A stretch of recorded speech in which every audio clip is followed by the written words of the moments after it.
Salutare și bine te-am găsit la canalul meu de YouTube. Eu sunt Marian de la Tutoriale Simple, iar astăzi o să facem un nou tutorial în care o să te învăț cum să gătești papadam. Ce este papadam? Este un fel de lipie din India. Dacă dumneavoastră ați fost măcar vreodată la un restaurant indian, știți exact ce este papadamul, iar eu astăzi vreau să vă învăț cum se gătește acest papadam. Hai să vedem cum arată în primul rând. Acesta este papadamul. Arată cam așa. Da, pentru a-l găti avem nevoie de o tigaie în care vom pune ulei. Da? Eu în momentul în care fac papadam folosesc câte două. Da? Papadamul acesta este ca un fel de, după ce îl gătești, va ieși ca un fel de snacks mai mare, un fel de snacks gigant, foarte gustos, da? Are gustul a unui chips, ca să zic așa. Da, în momentul de față vom pune tigaia ca să se încingă uleiul.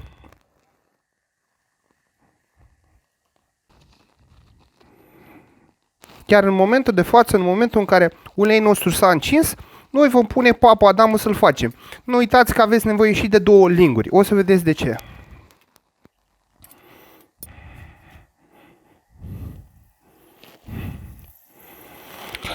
Da, lingurile este nevoie pentru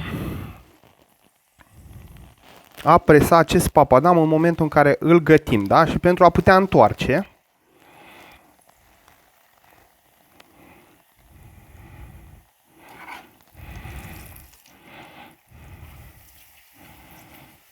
Da? Cum vedeți și dumneavoastră, este foarte, foarte mare. Și credeți-mă, este foarte, foarte delicios. Practic, aceasta este ca un fel de chips. Are gustul unui chips foarte, foarte gigant, dar și foarte, foarte delicios.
Da, cam așa arată papadamul nostru gătit. Credeți-mă, este foarte delicios. Este ca un fel de big chips, da? Adică un snacks mai mare. Și este și foarte delicios.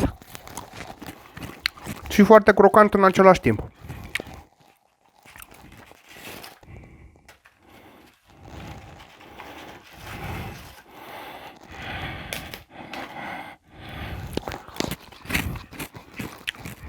Este foarte, foarte delicios, chiar mai bune decât chipsurile din magazin, dacă putem spune așa. Este și mare și foarte gustos.